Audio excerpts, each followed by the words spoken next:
자, 그리고 태풍과 관련해서 스튜디오에서 좀 더 깊숙하게 들어가 보도록 하겠습니다. 한국기상산업협회 김승배 본부장과 함께하겠습니다. 어서 오십시오. 네. 어서 오세요. 예.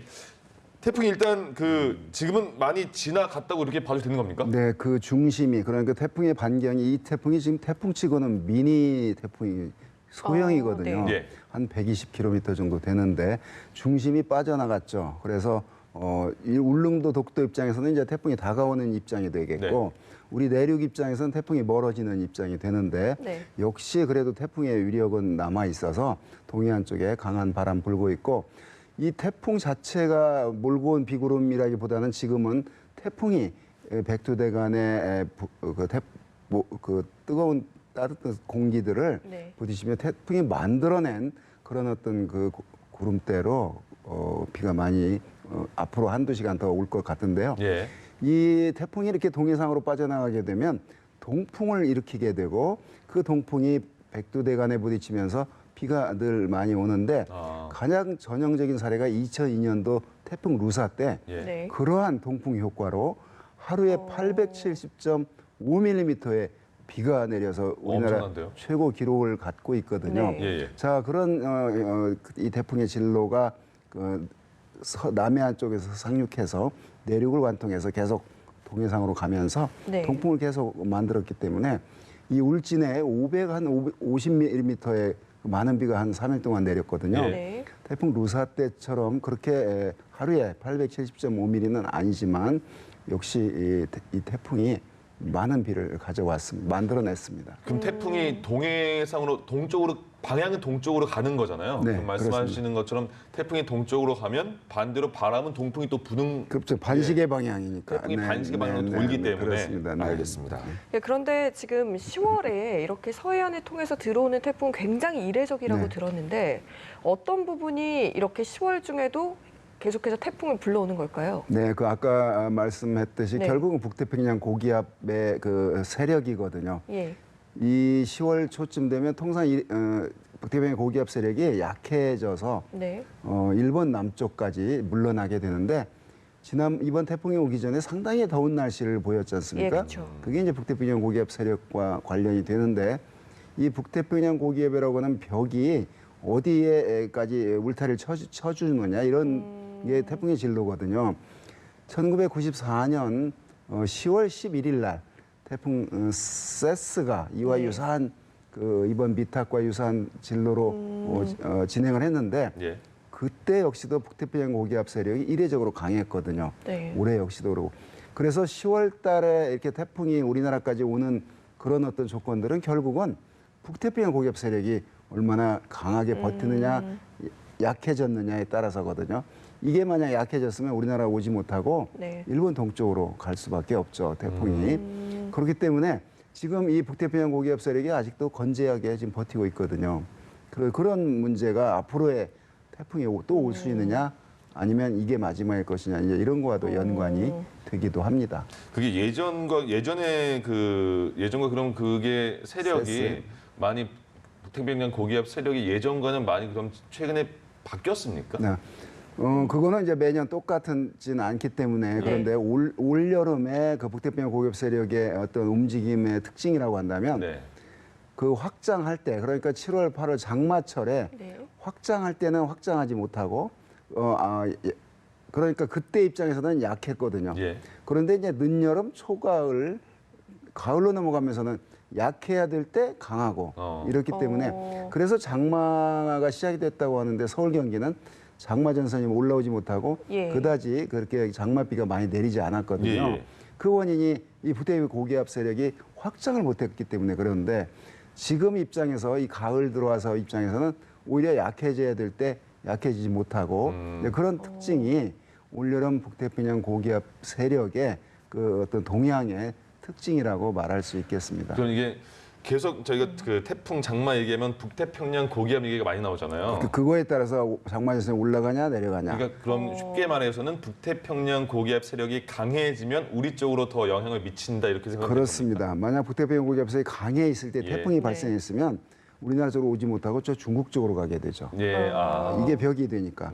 그런데 이게 지금 우리나라 쪽 동해 쪽으로 이렇게 열려 있기 때문에 뭐 태풍의 길이 열려 있다 이렇게 표현을 했는데 그래서 태풍 링링, 네. 태풍 타파, 이번 태풍 이것까지 이렇게 미타까지. 미타까지. 아, 그게 이거군요. 북태평양 고기압이 그게 더 우리 강해지면 중국 쪽으로 가고 약해지면 일본 쪽에 머물고 이 그 사이면 정도면 한국으로 우리나라고. 오고. 네, 그게 지금 딱 갖춰졌어요. 아, 그렇군요. 혹시 그러면 이상 기후 현상이라든지 지구 온난화와는 영향이 없는 걸까요? 결국은 지구가 따뜻해지고 있는 문제는 이제 기후 변화를 일으키고 그 공기와 접하고 있는 바닷물의 온도도 높아지는 건 사실이고. 예. 자, 이 바닷물의 온도가 높아진다는 얘기는 태풍이 강하게 발달할 수 있는 조건이 되거든요. 태풍의 에너지원은 따뜻한 바닷물이기 네. 때문에 예. 그래서 지금 이 9월과 10월에 이례적으로 3개가 우리나라에 영향을 줬거든요. 네. 통상 8월 달이 우리나라에 1년 중 가장 많이 태풍이 영향을 주는 때인데 9월과 10월 합해도 평년값이 1개 정도도 안 되거든요. 0.9개인데 이 올해는 그 지난번 2개, 이번에 하나에서 3개가 네. 9월과 10월에 영향을 줬기 때문에 예. 자, 이런 거를 바닷물이 과거보다 좀 더 따뜻해졌기 때문에 이 태풍이 그렇게 힘을 갖게 되고 또 아까 말한 그 북태평양 고기압 세력이 또 우연히 맞아줬기 때문에 이제 이렇게 3개가 왔다고 보여지는데요. 예.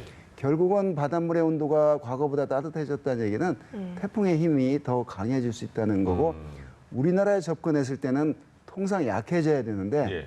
그 약해지지 않고 그러니까 최성기 태풍이 가장 발달할 시점보다는 분명히 약해져서 네. 우리나라에 오는데 예. 그 최성기가 우리나라까지 오면 우리나라는 무슨 성할 굉장히 남아남지가 위험한데요. 예. 약해졌다고 하는데 이번 미탁도 상당히 약해진 상태에서 네. 지금 왔거든요. 예. 그런데 지금 저렇게 어마어마한 그 그렇죠. 비가 내리고 역시 태풍 정도 수준의 예. 초속 30m가 넘는 강한 바람이 불었거든요. 그런 거 보면은 역시 그 바닷물의 온도가 따뜻해지는 것이 한반도에 접근하는 태풍의 힘을 예. 키울 수 있다 이렇게 추정할 수 있는 거죠. 예. 그러니까 지금 말씀하신 대로 따뜻한 바닷물이 에너지원이 된다 이렇게 말씀하셨잖아요. 그렇습니다. 태풍의 에너지원이 됐는데 그렇다면 바다를 지나서 내륙으로 오면 태풍이 좀 약해진다고 들었거든요. 그렇죠. 그 얼음판을 위를 도는 팽이하고 예, 예. 그건 바다 위를 다니는 태풍이고 예.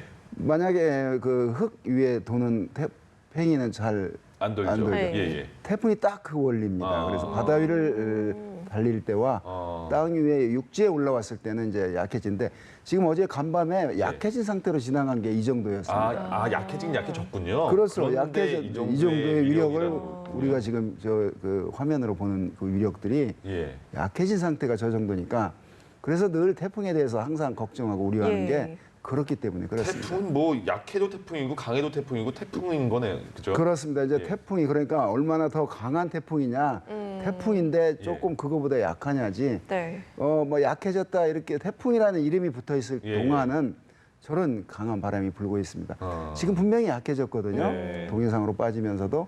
그러니까 약해졌다는 걸 언뜻 들으면 그러면 피해가 별로 없겠다 이런 생각 드는데 그래서 그게 아니란 그 말이잖아요. 표현을 좀 어떻게 잘 해야 되겠어요. 그러니까요. 태풍이 약해졌습니다. 그러면 이제 바람이 네, 약해 맞아요. 이렇게 오해를 할 수가 있는데 태풍이라는 이름이 붙어 있으면 그때까지는 바람이 강하다는 의미가 됩니다. 네, 그러니까 태풍과 약해졌다는 표현은 정말 안 맞는 표현 같습니다.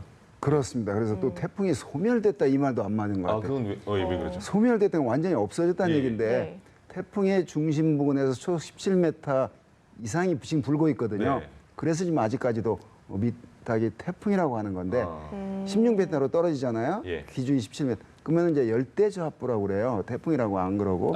용어가 바뀌는군요. 용어는. 그러면 태풍 소멸 그런 표현을 언론이 막 쓰더라고요. 태풍이 소멸됐다 그러면 이제 바람 잔잔해졌다. 예. 이렇게 오해를 할 수 있는데 태풍이 열대저하부로 약해졌다는데 그 열대저하부 자체도 태풍 못지않은 강풍을 동반하고 있습니다. 지금 그러면 한국 기상산업협회 본부장님이시잖아요. 네네. 그 용어 좀 정리해서 다시 좀 알려주세요. 태풍. 배포해 주세요. 그 태풍의 기준. 예. 네. 그러니까 그런 거를 뭐 태풍이 소멸됐다 그런 것도 우리가 받아들일 때는 태풍 끝났다. 없어졌다 이렇게 오해할 수 있으니까요. 오해 부분이 없이 용어를 다시 재정비할 필요가 있다 이런 말씀 아닙니까? 특히 울릉도 독도에 우리 국민들이 살고 있잖아요. 네. 자, TV를 시청하는데 갑자기 이게 울진 빠져나가면 네. 어떤 표현을 쓰냐면요. 태풍이 소멸됐습니다. 예, 예. 이 육지 입장에서 이제 멀어졌다 이 얘기인데 네. 그쪽 국민들은 섭섭하죠. 아니 태풍이 지금 우리한테 지금, 예, 오고 있는데 들이닥쳤는데. 태풍이 소멸됐다고 하니까 예, 예. 네, 그런 어떤 용어의 정리, 그다음에 어떤 태풍에 관한 표현, 예. 그것도 아까 말한 태풍이 약해졌다. 아 그러면 바람이 이제 안 분다 이렇게 생각할지도 모르니까 태풍이 약해졌다. 하여튼 태풍이 원래 강한 건데 네. 강하다가 조금 약해졌다 이런 의미입니다. 네, 그럼 이렇게 약해진 태풍에도 피해가 이렇게나 큽니다. 그렇다면 지금 우리 시청자 여러분들께서 궁금한 게 이번 태풍 이후에 또 다른 태풍이 찾아올 것인가? 이 그거는 본부장께서는 이제 어떻게 보시나요? 단정적으로 정말 말하기 어려운데요. 그러나 이번 미탁이 올여름 올해 마지막입니다라고 할 수 없는 게 네. 어찌됐건 지금 3일 시점에서 한 10일 후를 예측하는 슈퍼컴퓨터 시뮬레이션 값들이 있거든요. 아, 예. 그걸 보면 관 부근에 또 생기거든요. 이제 그게 우리 한반도에 오느냐 안 오느냐는 예. 아까 말씀드린 북태평양 고기압 세력이 지금처럼 이렇게 버티고 있느냐 조금 쭈그러드느냐 예. 이거에 따라서 그러면 8개 이제 태풍이 돼. 만약에 또 하나가 더 다시 오면. 오면. 그러면은 우리나라 하여튼 그 근대 관측을 한 이래 예.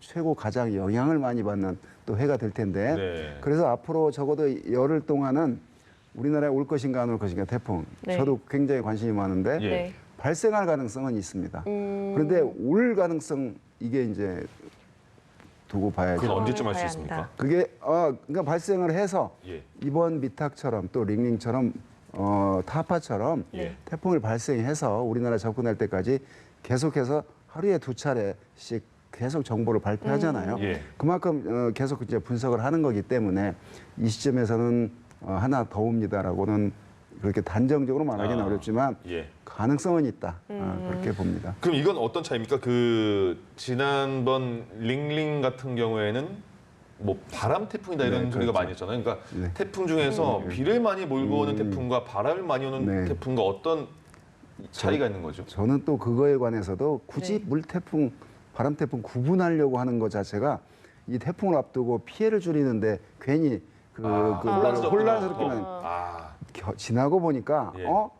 태풍치고는 비가 적게 왔네. 네. 이때 바람이 셌네. 그때 붙여주는 게 뭐는 바람이지. 사후적이군요. 앞두고 있을 때 이게 예. 바람 태풍이 그러면 괜히 그 대비하는 측면에서 혼란스러움만 가져다 줍니다. 네네. 자 이번 그 태풍 은 예, 미탁이요. 미탁은 예. 이제 저 동해로 갔는데 보니까 바람을 그렇게 막 강하지는 않았어요. 예. 태풍치고는 강하지 않았다는 얘기예요. 뭐 지난번 그러니까 태풍 전제가 있어요. 태풍 치고는 그죠, 그죠? 태풍 링링이 그 역대 관측 5위 값을 기록했거든요. 54.5m 초속 최대 순간 풍속이 예. 그러면 한 150km 시속으로. 예, 예. 지난번 태풍 타파가 1톤 트럭이 막 넘어지는 걸 네. 화면으로 맞아요. 봤거든요. 그 정도로 바람이 강했는데 네.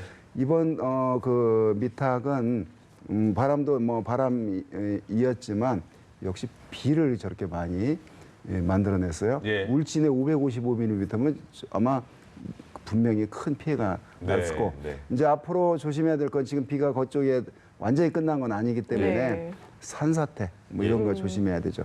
지나가는 차가 갑자기 그냥 덮인다거나 흙에 네. 이제 이런 거 조심해야 될 거로 봅니다. 예. 알겠습니다. 오늘 말씀 여기까지 듣겠습니다. 지금까지 한국기상산업협회 김승배 본부장과 함께했습니다. 고맙습니다. 네. 고맙습니다. 예.